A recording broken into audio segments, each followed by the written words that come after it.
equity markets, we've seen them pop this morning. This is following the latest jobless data. Weekly jobless claims came in below forecasts, helping to calm some recent concern in the strength of the labor market and whether it is or isn't lessening, to what degree. After last Friday's unemployment rate rose, today's data was a positive sign for investors, easing recession fears. So why does our next guest say the big picture is in fact changing, and which market movers are on her radar? Joining me now for another edition of Sector Watch, here to discuss where she's seeing opportunity and why, is Fidelity Director of Quantitative Market Strategy, Denise Chisholm. Hi Denise, how are you? Hi, Pamela. I am well. How are you? I'm very well, thanks. I'm very well. Great to have you here. We'll invite everyone into the conversation with you here today. Send your questions in for Denise over the next little while. So you could say that today, now, because everything's hindsight, maybe the market's overreacted a bit to the labor story, and maybe it's not as bad as we thought. But we didn't know that yesterday or the day before. What do you think? No, we didn't know that in the last week, it seems, or at least the market didn't. Look, I mean, I think that there is increasing concern about the labor market, and we have seen, now a peak to trough decline of almost 10% in the S&P 500, more in the NASDAQ. So the question always has to be, as an equity market investor, is this a normal and healthy correction, which always has an impetus? There's always something you are worried about in normal and healthy corrections, right? Because they happen in most years. Or is this the sign of something more ominous? Right. Aside from the Labor Department, or aside from the labor issues that we'll highlight in a second, you've heard me talk about the fact that what I like to do most during corrections is to look at the internal signals of the market. Right. They can usually point us in the right way. And this was a very, very unique sell-off, which I'm sure most investors out there know why. You do not often see a spike in the VIX occur with that magnitude or with that ferociousness. Exactly. I think it was actually 60 intraday, and we're back down to 24. Yeah. So this was, it was a very interesting dynamic. And the question is, does this dynamic have any informational content? And for me, when I look at the historical data, it in fact does. The interesting part, while we're concerned with, is this the beginning of the hard landing that we have all been so fearful of since 2022, what you will find is the big spikes in the VIX, especially relative to the increase in credit spreads, which went up, but not very much. Yeah. What you find is we're in the top 2% of all occurrences, but even in the top decile, those spikes tend to happen 85% of the time outside recessions. So this is not a typical recessionary signal in the internals of the market that I'm saying. But it's interesting as a shock, right? And you'll talk about shocks that have caused all kinds of different, historically, recessions and so on. And what sort of shock? I guess this does not fit into the category of shocks that will really rock the market longer term. Yes, no, in some ways, when I think about shocks and what tips the economy into recession, historically speaking, they come from one or two places. One, the Fed, interest rate payments spiking, meaning sort of taxing on the consumer, and two, crude oil. Those are usually the relevant shocks to either, you can kind of call the 2000 recession a net worth shock when stocks went down in egregious method, went down in an egregious way. I analyzed tariffs in a shock like that, but they were really minuscule. So when you see shocks, when I talk about shocks, it's really like a tax on the consumer. Yeah. And this is not that. This is more like a financial thing, a market thing. Maybe you can compare it to things like in the late 90s, like the Thai baht crisis or the Russian default. We obviously saw a lot of movement in the yen around sort of the tide going out on people or investors who maybe didn't expect Japan to hike and the Fed to cut it quite the same time. So that lack of expectation can cause a financial event.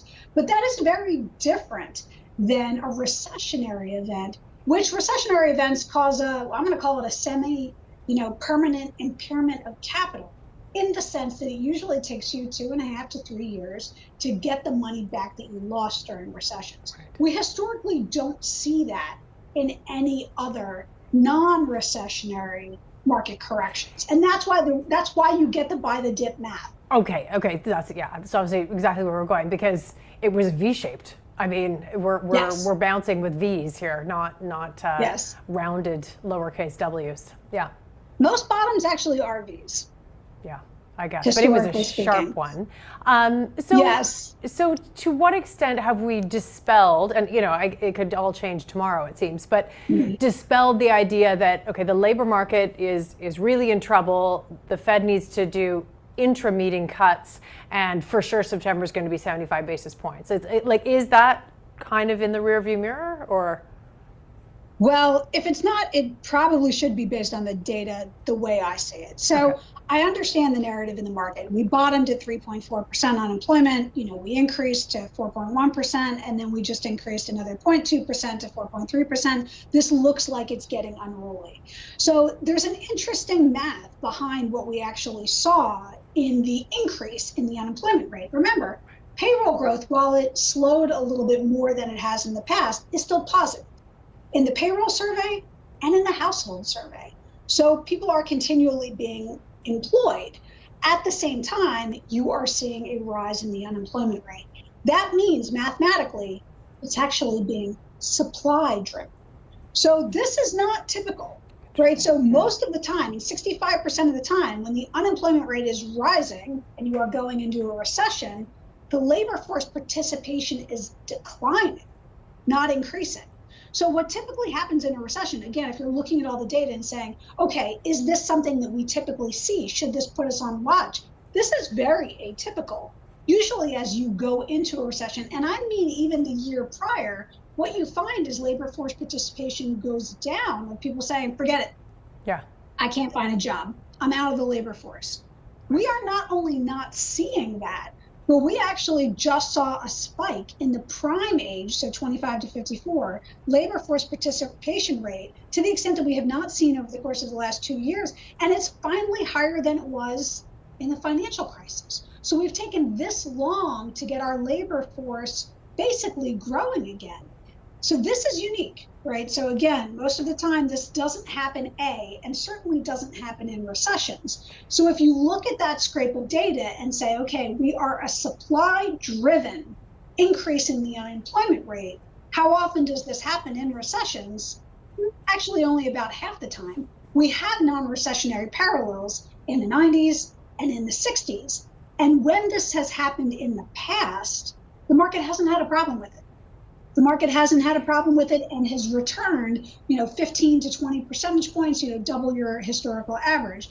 So there is definitely, data can always change, but right now, supply-driven increases in the unemployment rate look a lot more, to me, like a renormalization of the labor force than an ominous recessionary signal. So I had never heard of Claudia Sahm until you mentioned her months ago, and now we must read about her, 40 times a day. So what do we do with her rule? Because her rule says actually we are heading into something more sinister. Yeah, so she just actually was on Bloomberg, I was reading it this morning, saying, hey, look, wait a minute, it's my rule, so I get to determine what I say about my rule. She's like, I think it is different this time, and she's picking up on the same dynamics in terms of supply. I think that we all think that it should cause the Fed to rethink the restrictive stance on monetary policy. So she has highlighted that. Taylor of the Taylor rule has highlighted that. But there's a difference between saying that, like, well, wait a minute, maybe you're too restrictive, relative to what inflation may come down the pike over the next year, versus saying this is a foregone conclusion that we're in or about to be in a recession. And I think her point is this is not a foregone conclusion. The reason I created the rule was to give the Fed a sort of like bell ringing, like, wait a minute, now you don't have as many issues as you think. The reason why the Fed uses the unemployment rate even more so than payrolls is because, again, they have the dual mandate, right? So full employment is obviously one, which if the unemployment rate is increasing, that's you are moving away from full employment, but it doesn't necessarily mean employment is going to contract. But what's most important about the labor market dynamics is for their other mandate, which is inflation. The Fed, and we can debate whether or not it's right or wrong, but the Fed, most on the Federal Reserve Board, believe that sticky inflation comes from the labor markets. So if there is more supply relative to demand, wage prices will not end up higher for longer, which means the Federal Reserve has less of a sticky inflation problem. Right. So in my mind, Claudia Sahm, she didn't say this, but if she were to say additionally, what this means is that, look, guys, there is no inflation in the labor market right now. So you do not need to be at 200 basis points of real rates. Right. You're not fighting it. You don't need to be fighting it. You are Correct. fighting it, but you don't Correct. need to be fighting it ultimately. You already fought it. You already, right. You already fought it. It's done now. You can drop it. Right. Let's move into some of the sectors and actually caps, just the different cap size. You wrote this great piece about a week ago looking at small caps. Small caps had an extraordinary July, there's no question, in anticipation of really the interest rate story. You dig in further and say it's really not just an interest rate story, and you give it, put more flesh on the bones for why small caps were doing what they were doing and ultimately where they go longer. But they're having a rough go right now. It's been a bit of a chuck it out. So what do we think about small caps now that we're in August?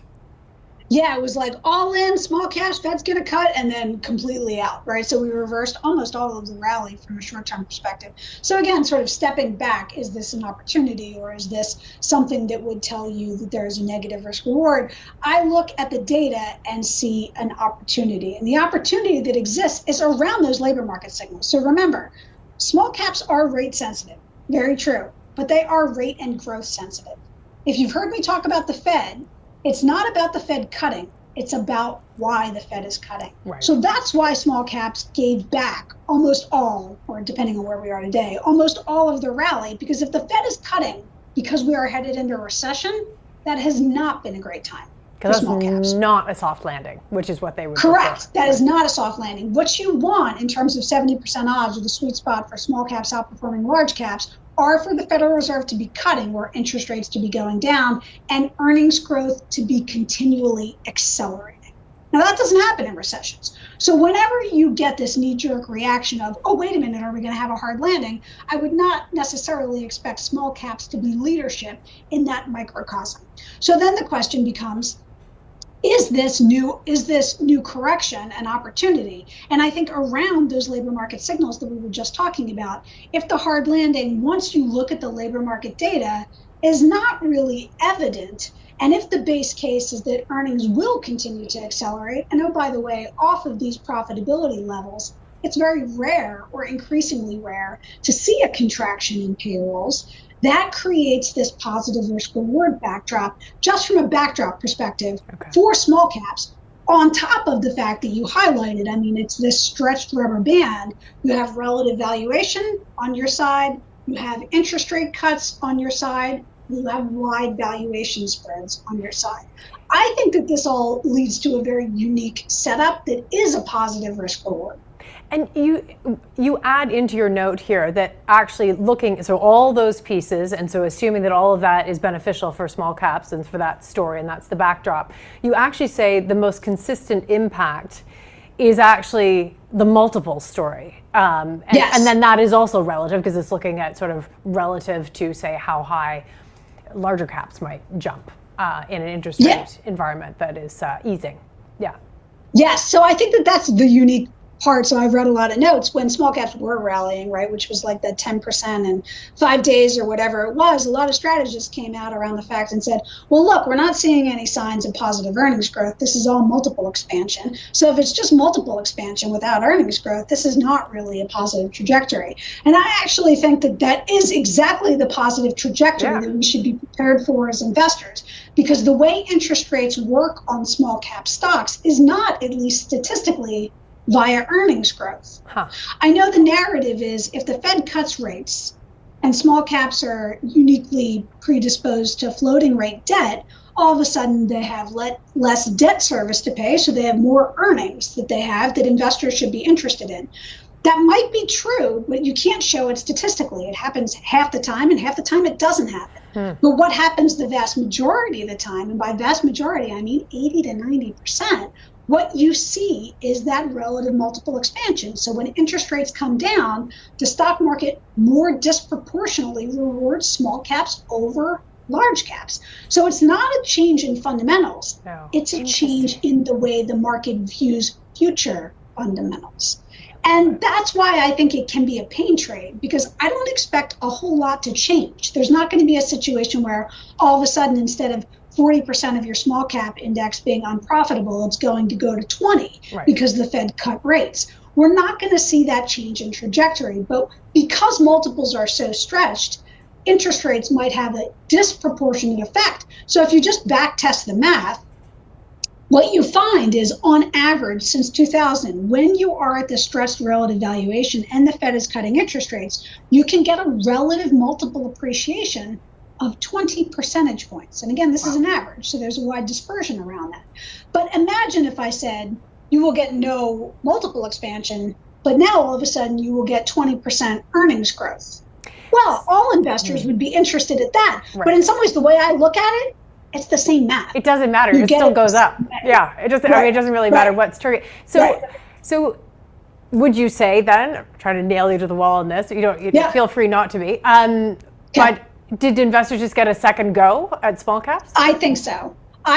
No, that is definitely my base case. That's what I've been talking about internally. But I will say, look, it's tough to get investors, like, when the markets are this volatile.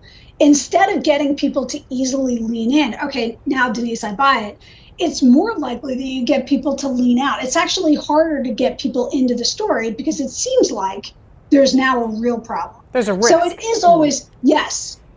Although there are always risks, right? So it's the market. That's the unfortunate part about the market. But yes, so I think you got essentially a second bite at the apple, meaning that you didn't miss it. But it is always the trick. So when stocks are going down, you don't want to buy them. And sometimes when stocks are going up or up by a lot, you don't want to chase. So it is very complicated to get either investors or, retail or institutional off the sidelines into something that's either underperformed or down. Are institutional off the sidelines vis-a-vis small caps? They are increasingly buying them, which is interesting, and you can see it in the flow data. In fact, the flow data showed one of the biggest inflows in history that I have. I think the data goes back to the mid-90s. So it's not that robust of a data set, or to me, because I like data back to the 60s. But it is, it's an interesting sort of chase. And there is a lot of data around, well, if it's retail, some people call retail, well, maybe not so smart money, meaning that if retail is buying, maybe you want to be selling. And that's actually not true historically, but institutions, it's actually the opposite. If there's a statistic behind it, it's almost like that they tend to be smart money, meaning when institutions actually have big inflows into an asset class, specifically down the cap spectrum, that tends to have momentum in terms of a trade. So it is more often a positive indicator than the opposite. So that inflow that we saw, we'll see if it gets reversed, that inflow that we saw after the big up move in small caps is a positive signal in my work. There's some great questions coming in here. One of them is, can Denise mention the name of the market expert that you talked about earlier? Claudia Sahm, S-A-H-M. It's the Sahm rule. And you can follow her on Substack. You don't have to have Bloomberg. So she writes her own blogs, and she's happy to say, hey, look, I write the rules. It's my rule. You can't talk about my rule without talking to me. Amazing. I love it. Okay, here's another question. Any views on the amount of leverage in markets today, given the yen carry trade unwind? How much more to go, to an extent? But what do you think? So it's a great question, because in some ways this really, when I look at the data, was less about the labor markets than it was more about what happened in Japan. Yeah, totally. And to me, Pamela, we were just talking about this before the show, but I think that this is a very unique time. Most times when the Federal Reserve hikes, people get sort of off sides, and it can tend to be problematic for some currency markets and even potentially for the bond market. Usually by the point at which the Federal Reserve is cutting, it's well articulated and discounted in the vast majority of the market, so it's not a surprise. But that does not look to be the case this cycle. I mean, it's very true in the bond market, in the sense that if you use Fed fund futures or the yield curve as to saying, well, who in the bond market doesn't know that they're actually going to cut rates? But I think that the currency markets weren't set up for that, nor is the equity market. When you look at equity sensitive sectors or interest rate sensitive sectors, you'll find that most of the time before the Federal Reserve cuts rates, they actually have outperformed by about 1,000 basis points. Our equity sectors that are geared towards interest rates have underperformed by that, which is what you typically see before a hike. So it is almost that currency investors and equity market investors were positioned for this higher is longer. Yeah. The Federal Reserve is not going to be able to cut rates. And this was a very caught offsides trade, right? You don't often see Japan down 12% overnight. You often don't see what happened in the yen happen all that often, right? They're very infrequent, but very, very financially driven, to your point. It is very much a carry trade, which is, so Goldman and Morgan, I think, both put out pretty good mathematical pieces on the bulk of the carry trade unwind is probably over. Yeah. They disagree between like the exact percentage. I want to say it was between 60 and 75, but the bulk is probably over. And I think that this gets back to the increase in volatility, maybe as a result of algorithms that we've seen over the course of the last decade, where trades get unwound very quickly. Very so quickly. It almost becomes very like self-correcting. Yeah, self-correcting. Yeah. So, I mean, self-correcting. What do you think of the whole idea of us being very used to forward guidance? Like, we don't think they're going to do anything until they tell us. That's what they're. Right. And then others who maybe just didn't pay attention. I mean, one of the arguments is the Bank of Japan had led some hints that, you know, this might become, it's just maybe the majority of us weren't listening. I don't know. I don't know if that's true or not, but it kind of goes to that idea of, we're pretty stewed and baked in forward guidance, and maybe we just can't handle it when other banks do things that we didn't expect.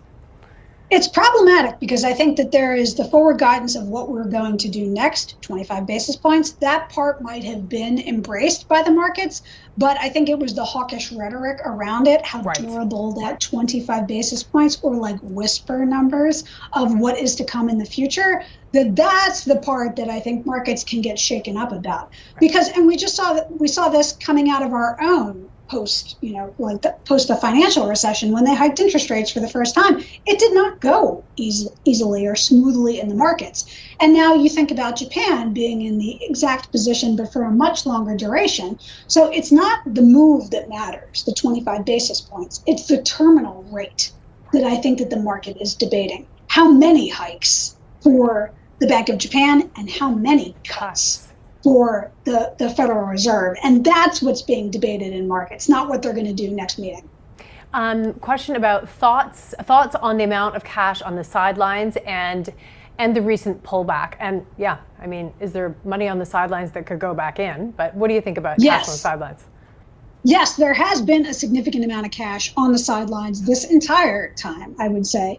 When you rebase it in terms of market cap, it doesn't look quite as egregious. So if I just showed you like the cash numbers on the sidelines, you'd be like, whoa, that's crazy. We've never seen this before. When you rebase it and normalize it, it doesn't look quite as extreme. But there is certainly cash on the sidelines for what I would call a potential continuation of the pain trade higher. So that's the ability of the market to climb the wall of worry, which is that cash on the sidelines. And that's why it's so tricky. So recessions or, big downdrafts in the equity market very rarely happen when everybody has a knee-jerk reaction to, should we be concerned? It usually happens at the point when you say, nah, it's not going to happen. There's no risk to that. We've just lived through X amount of years. It's fine.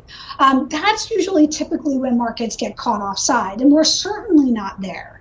When you look at cash on the sidelines or just the sentiment, the reset, how quickly sentiment resets is a definitive thing that makes this cycle very, very different from other cycles. And I think that that's tied to cash on the sidelines. People get nervous quicker. But it was a buy the dip this week, last week, right now. Right. I think it still is. I think it's still a positive risk reward. Tell us a little bit about the cyclical sector story that you're watching right now. And I don't even know if the whole story is cyclical, but we're about to go through an easing cycle, it looks like, unless something very drastic happens. How do we stack up in terms of sectors?